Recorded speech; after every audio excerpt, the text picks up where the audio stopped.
Bom, na Interaciologia, página 9, segunda linha, a interação ato ilícito, débito kármico. Eu admito que podemos criar interprisão com os animais, mas será que isso acontece também com as plantas? Como se processam as interprisões com bichos? Nossa, aí é uma pergunta assim que... Bom, assim, se você... Eu acho, assim, esse é o meu ponto de vista, Sim, né? esse é o ponto de vista, com certeza. Se você faz alguma coisa assim, por exemplo, eu acho que assim, eu não estou à toa aqui, né, estudando engenharia ambiental, fazendo alguma coisa eu devo ter feito na outra vida e agora eu estou vindo para quitar essa dívida, né? Ela perguntou em relação à planta. A plantas também. Plantas e animais. Será né? que esse débito kármico também acontece com as plantas? E aí depois ela volta para os animais. Como se processa as interprisões com os bichos? Então, assim, por exemplo, ele assim, é um homem. Desculpa. Não, então, é uma assim, pessoa, né? Isso. Assim, no meu ponto de vista, né, se você fez alguma coisa em grande massa para alguns animais, plantas, utilizou de forma errada, por exemplo, um grande caçador foi lá e fez caça e matou o animal simplesmente por esporte, eu acho assim, acredito eu que nessa vida, na próxima vida, de alguma forma vai surgir momentos que ele vai poder quitar aquela dívida que ele tinha em relação àqueles animais que não tinha necessidade de ele matar às vezes por esporte, assim. Acredito eu, né? Que seja isso, né? Mas você acha que você está correto? Mas assim, eu não tenho assim uma opinião muito. Aí eu pensei aqui, sabe em quê? Uma pessoa que solta um balão e esse balão põe fogo numa mata inteira, ele está com débito kármico. Sim. Com certeza. Em relação às plantas, né? Eu até coloquei ali na... Uma pessoa poda uma árvore, poda até de uma maneira ruim, que a árvore aí não aguenta e morre. Também ficou em débito com aquela árvore, imagina. Isso, exatamente. Assim, tudo que você faz de negativo, acredito eu que de uma forma ou de outra você vai poder quitar aquilo, né? Sim, fala. Tem algo que não é bem um ato ilícito, né, entre aspas, mas, por exemplo, várias decisões políticas que são tomadas do ponto de vista puramente imediatista e utilitarista, principalmente em termos de biodiversidade. E aí essas decisões repercutem em legislação e por aí vai, né, uma reação em cadeia. E esse povo aí, eu acho que vai se enrolar nesse sentido aí. Fazer lobby, fazer pressão no sentido de aprovação, né, de leis cujo caráter é extremamente imediatista e utilitarista desse ponto de vista, né, sem, vamos dizer assim, conciliar, ou pelo menos minimizar essas questões de perda de biodiversidade. Né? Também acho. Essas experiências com transgênico, se for malefício para a planta, que eu acho que deve ser que altera a genética da planta e tal, né, e ainda por cima faz mal a gente também, possivelmente tem alguma relação, né, a manipulação genética. Você Mara, tudo bem? Parabéns, hein? Gostando de ver. Deixa eu te perguntar um negócio. Você acha que a gente, em geral, né, todos nós, incluindo eu, você, todo mundo, que a gente ainda vê muitos bichos, animais em geral, como, vamos dizer assim, coadjuvantes ou quase figurantes dentro da nossa vida, da nossa evolução, como se fossem objetos, às vezes inanimados, às vezes pelo tamanho, às vezes pela compreensão errada mesmo. Como é que você vê isso? Parabéns. Não entendi a pergunta. Se a gente ainda vê muito os bichos em geral, né, dessa diversidade, essa quantidade toda, né, com as nossas preocupações egoístas, a coisa do egocentrismo, todo, se a gente ainda acaba vendo os outros, as outras pessoas, que fará os animais como se fossem figurantes, simplesmente, da nossa vida, né?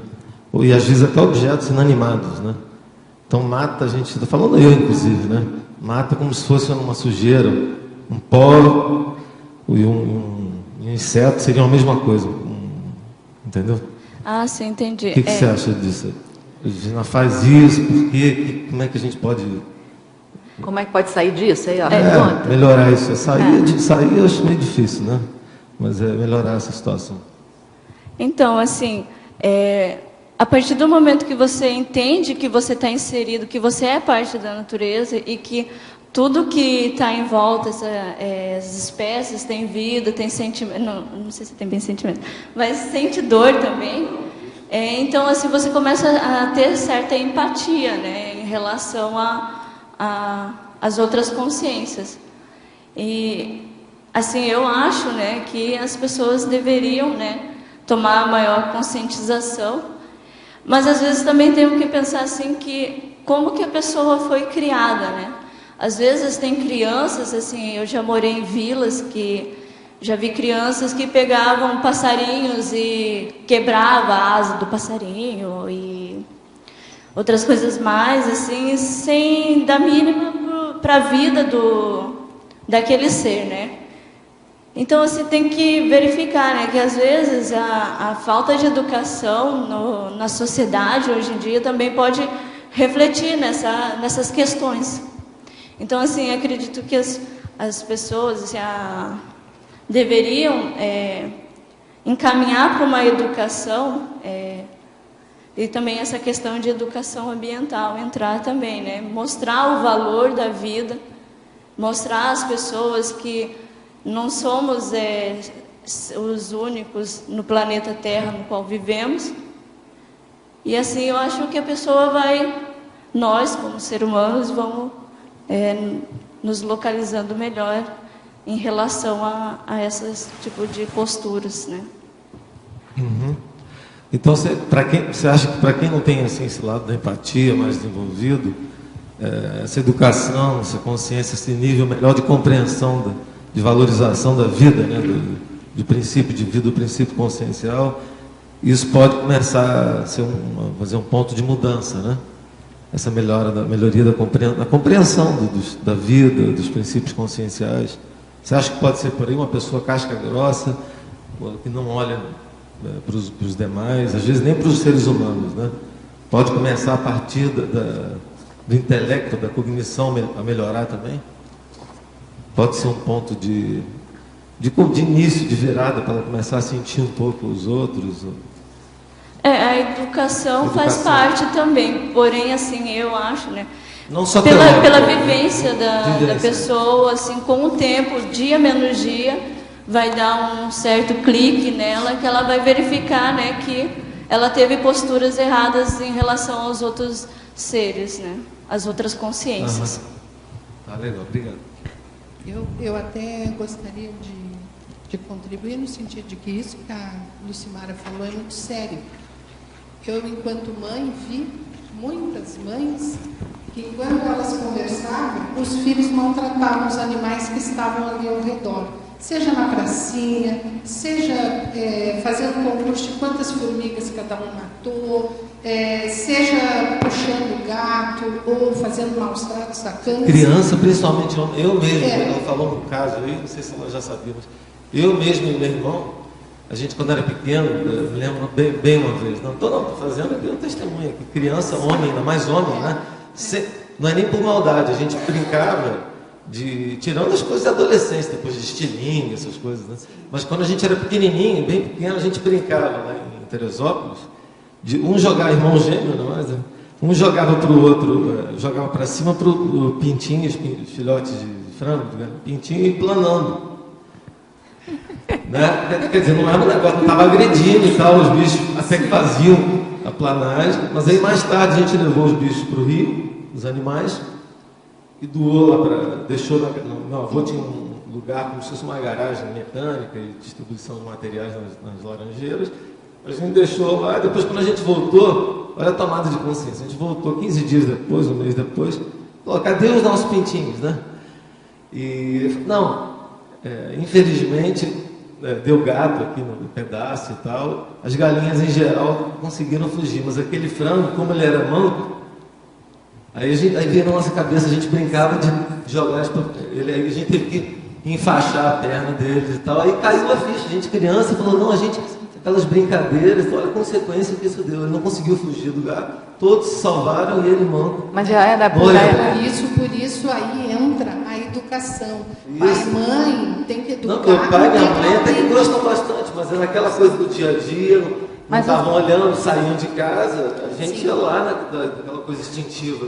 Mas os bichinhos ainda eram pintinhos ou já eram... Não, a gente não maltratou os bichos, eram pintinhos que a gente tinha, até alguns fugiram, a gente Não. chorava. Te pergunto, Criança, né? Não, te pergunto quando o gato pegou. Não, já eram frangos já. Ah, então pode não ser o A gato. sequela Não foi o gato que pegou. Não foi o gato. Não, foi o gato, eles não conseguiam correr. Não foi o gato esse que não pegou. conseguia correr igual os outros. Mas Ele não às quer ouvir, vezes, então. isso que a Lucimara falou, e tu Consequência. está trazendo exemplo é importante. Às vezes o silêncio, às vezes não, o silêncio sempre é um consentimento. Então, a educação, quando se pensa na criança, e tu está trazendo a questão infantil, é muito sério no sentido de que pai e mãe, ou cuidador, ou professor, seja o que for, ele tem que atentar para todos esses detalhes. Se ele quer desenvolver um ser humano saudável, com um emocional saudável, né, ele também tem que perceber. Isso parece uma coisa folclórica, né? Isso é coisa de criança, como a gente muito ouviu dizer. Mas, na verdade, isso não é coisa de criança. Isso é coisa que se deixa as crianças fazerem e, na verdade, a responsabilidade é sempre do adulto que está do lado, que poderia alertar, poderia mostrar, poderia induzir a ter uma empatia muito maior. Então, a conscienciologia traz o animal sob o ponto de vista de ser um princípio consciencial, assim como o ser humano. Coisas ali que vinham de... Hoje em dia, estou até estudando psicologia agora, né? Na faculdade, mas eu leio muito. Né? Hoje em dia, se sabe que essa, vamos dizer assim, a influência dos pais, assim, ela é muito menor do que se achava. Né? É mais nesses casos de omissão, etc. Né? Mas quando aquilo está dentro, mais ou menos, de um padrão, não foge muito, é muito pequeno. Né? Eles fazem até o estudo com os gêmeos fraternos, sendo educados juntos, e os casos de gêmeos univitelinos, como eu e meu irmão, educados em separado. Né? A diferença é mínima. Então, o fator genético, nesse caso paragenético, na nossa visão, né? Quer dizer, aquela maldadezinha que tem dentro da gente, que vem no ego, tá? É uma coisa muito lábil, né? Então, por exemplo, a gente que fazia isso com os bichos sem maldade, e não estava torturando, mas trouxe consequências, ficou desesperado quando alguns deles fugiram. E chorávamos. Então, é um negócio que não tinha muita referência, então vem aquele instinto às vezes de maldade mesmo. Quando a criança se dá conta, vocês se E a deram gente conta se deu da conta, consequência. Depois foi uma lição. Até hoje eu me lembro disso, né? A gente ficou chocado quando viu. Não, os frangos estão todos aí. Agora aquele não conseguiu fugir, porque ele era mão. E logo a gente lembrou da brincadeira nossa. Sim, é porque vocês ligaram a brincadeira ao bichinho manco. Sim, não é mas uma às vezes brincadeira, podem não ligar, e aí o processo é doloroso para ambos. Então, o ideal seria que essa empatia ela fosse apontada, ela fosse estimulada, ela fosse, né, proporcionada pelos pais.